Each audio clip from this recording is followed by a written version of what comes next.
Today I found the oldest record store in the entire country. It's in Johnstown, PA. It's George's Song Shop. It's survived almost 100 years. Now back in 1932 when George's Song Shop first opened their doors, it was just a few years into the Great Depression. Unemployment rates in this town were at like 25%. It's a wonder that, you know, someone could even start a business during that time, especially one that could survive this long, but it did. Now, it was started by Eugene and Bertie George, and they figured, hey, there's no employment in the town anyway, so why don't we just start our own business? And during the Great Depression, not a lot of people could afford to see artists in person at concerts, so they would listen to them on what back then was kind of a newly invented form of media, the record. Both the brothers loved music, and they both loved big band music, but the problem during the Depression is you couldn't afford to go see these artists. So listening it at home was the only other option, and their solution to this problem was to open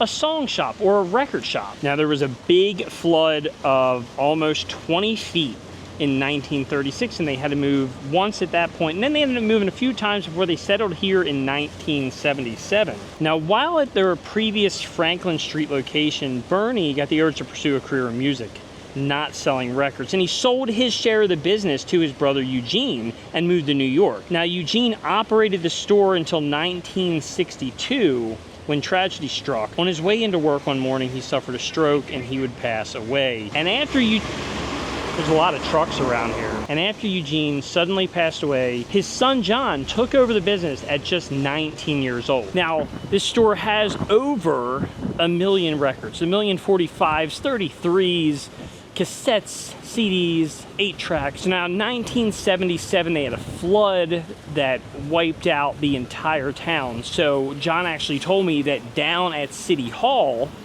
there are marks that show how high the water rose. And you know how detrimental floods are to record stores. So right now, I'm actually walking down to City Hall. Now, he said that there should be markings towards the end of the building that show how high the water rose back in 1977. It almost took out this store almost 50 years ago. So it almost didn't last past them, but they came back, they fought back, and they're still around. And wow. That is with that. Oh my gosh. So you can see July 20th, 1977, the water was 8 feet 6 inches high in their market square. I mean, that's really high, but they were able to pull together. They were able to survive. The town came together. It got back. Over the years, it actually got even higher. So if you look back at 1936, which it got to 17 feet, and then 21 feet in 1889. Could you imagine 17 to 21 feet of water? I couldn't imagine 8 feet of water. Town's actually fairly busy. There's a lot of stores, smaller businesses that are, helping this town survive. Small town America is just so interesting to me, and going around and seeing it, and a lot of things I watch on YouTube is about small town America and going across the country. And that's why, I'm kind of interested in seeing HiFi stores throughout the country and record stores, and just see what other people get to experience that you might not get to experience yourself. But hopefully I can give that to you so that you can get a taste of what America has, and what kind of hi-fi and what kind of record stores and any kind of music stuff that America has around the country. But there it is, George's Song Shop. 5 floors. You got a basement, 4 other floors. Now, all the retail is going to be located on the first floor. You're not going to get to see any of those other floors. It's too much chaos to kind of go around, I'm sure, because there's millions of albums up in there. But you can see how old the building is. I mean, this building's probably been around for a good amount of time. Actually, up top, 1922 this building was built. That's 10 years before George's Song Shop opened its doors. Now, they weren't at this location. They went to about 4 or 5 different locations throughout the years, up until they finally moved to this one. So if you like record stores, if you like vintage hi-fi, if you just like vintage stuff in general, be sure to subscribe to the channel. But now it's time to check out the oldest surviving record store in the country, George's Song Shop. Let's get to it. Now, I've been wanting to go to George's Song Shop for a long time, and I've actually been in this town before and didn't even know it was there. So I finally got a chance to see it and show all of you. I love the way it looks on the outside. That George's Song Shop up top is so cool, very unique. The outside, this canopy they have, America's oldest record store. They're letting everyone know that this store's been around longer than any other, and when you walk in, that really hits you. I mean, look at all this cool stuff. Up top, you have the old billboard at 45s, 33s. I mean, this place is like stacked to the ceiling with vinyl. It's just incredible to see and know that this store has been around for almost 100 years. The stories that must have come out of this store and all the people who have gotten music over the years and the stories that they have through that music, that vinyl, those CDs, those cassettes, whatever it is. And I've been to countless record stores. You can always tell when a store's been around for a long time. So I was looking closer on this big wall, and they're all alphabetical, and it literally goes like all the way across the whole top shelf, and actually even on to the second shelf. So that just shows they're all alphabetical and just goes throughout the whole store, just browsing through the cubby holes. There's a lot of 45s here for sure. I'll look through a little bit, see if I can find something good. And the fun thing with 45s is you see one song you like, but then usually the other song's not one you're looking for. It's never really where it's two songs that you want. So sometimes you get to buy two. So that's where you get like a whole collection of 45s. So it is harder to find a double-sided of both songs you're looking for, because that's how they got their music out there. They'd put one well-known song or one hit that they want to put out, and then another song on it to see if that does anything. It's like a form of advertising. Instead of just putting one side, you would do two, and that's how you would get more of your music out there. Because if you want to buy, the whole album, you got to get that. But this way, you can almost build an album with different releases over time. You can put them in jukeboxes. You can make yourself a big collection of 45s in a jukebox, so when people come over, they can play whatever they want. Well, look at all the 45s. I'm pretty sure their slogan is, if we don't have it, nobody does. And I mean, this is a lot. I mean, both sides of these halls down here, and there's multiple halls, just have all kind of 45s. It's interesting, they don't really make probably many 45s anymore now that, if you're releasing a single, you are releasing it on digital, Spotify, to test how that song goes. But back in the day, you'd release a single on a 45, you'd have another track on side B, and that's how you would get your music out there to promote the album. They don't do that anymore, or at least much anyway, to my knowledge.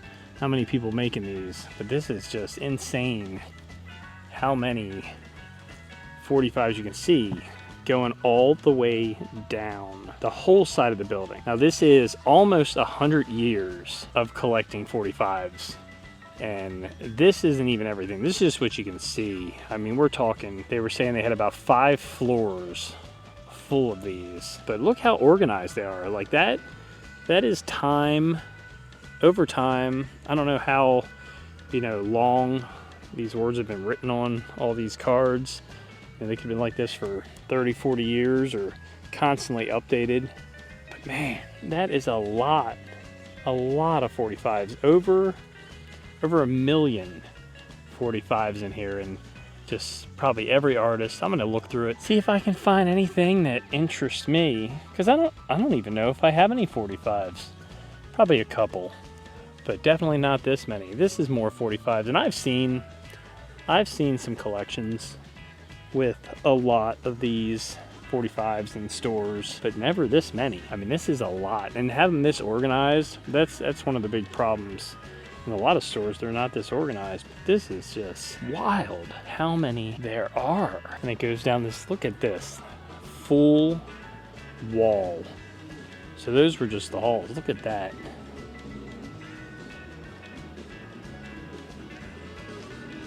That is a lot. That is more albums than I think you'd have time left in your life to listen to. Underneath, they still have plenty of CDs. That's what I actually enjoy looking for CDs when I go out, because, you know, I have CDs in my car. That's one thing. I still have the CD visor, and everywhere I go, that's usually, I'm looking at CDs, try to add 1 or 2 to the collection, especially if it's an older copy and not something new. So I'm always looking to add more CDs to the collection. Look at that one. You got Abbey Road and you got Flabby Road.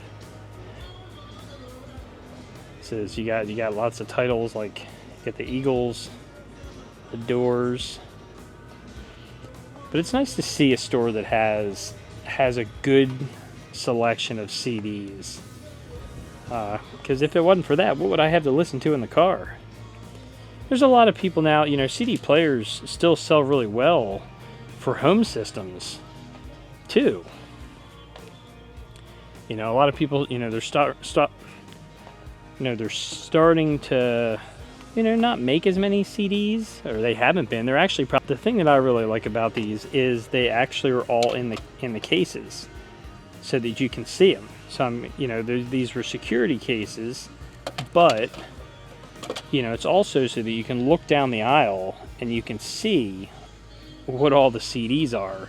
Instead of digging through everything, you can at least see the artist or see where you're going to start shopping at. So not only did they give good security to the CDs so people wouldn't steal them as easy, they also make it really easy to browse as you look around. So a lot of CDs throughout the store, which is really great.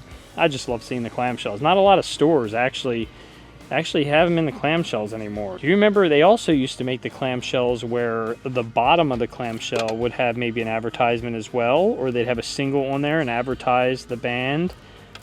Some companies also put their logos on the bottom, so you'd have like Sam Goody written down here, or like an advertisement.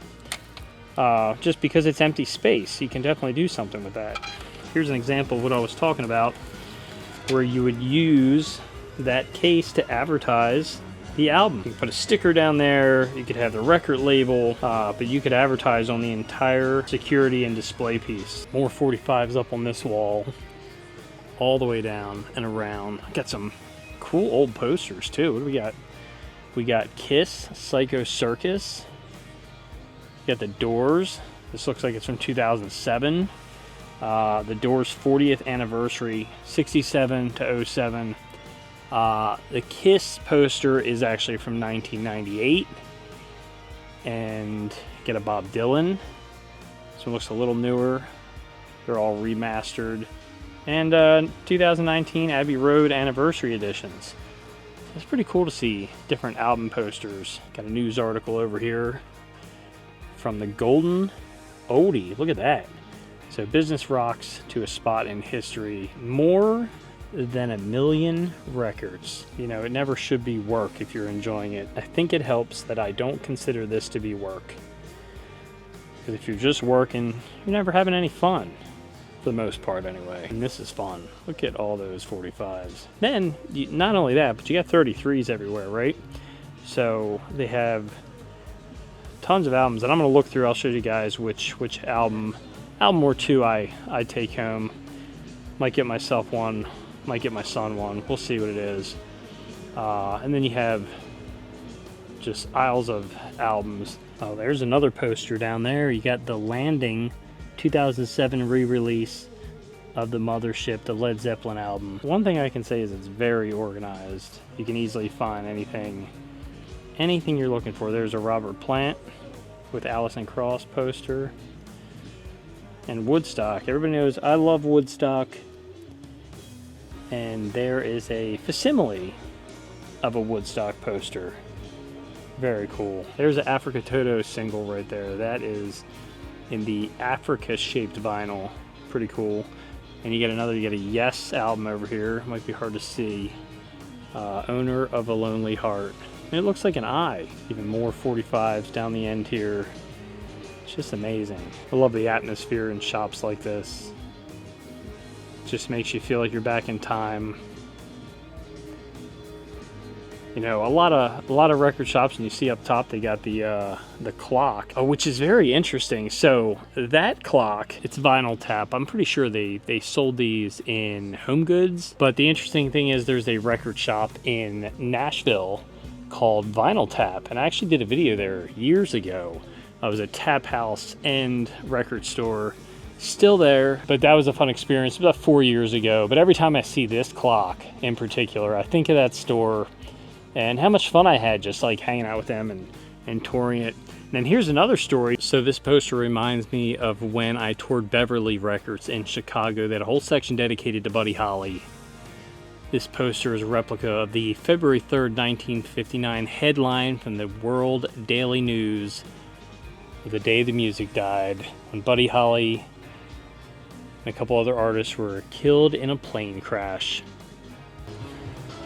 I love looking through the 8 tracks.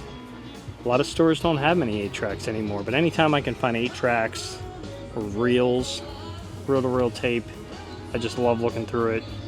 They always made them in cool colors, like the pink, right? So before albums were making all kind of random colors to get you in for money grabs to buy more albums because they changed the color. 8 tracks were the originators of all different colors, which was really cool. They actually have a very big selection of cassettes, which I always love looking at cassettes. So that's one thing I think I want to add to my collection.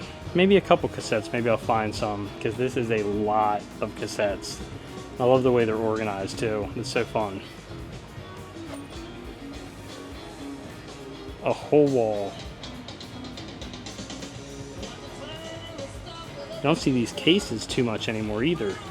They would lock them up so you couldn't go in them. See? It keeps them secure. Look at that. I hope you guys enjoyed the tour of George's Song Shop. If you've shopped here, let us know your story below in the comments. But for today, that is all I got from the oldest record store in America.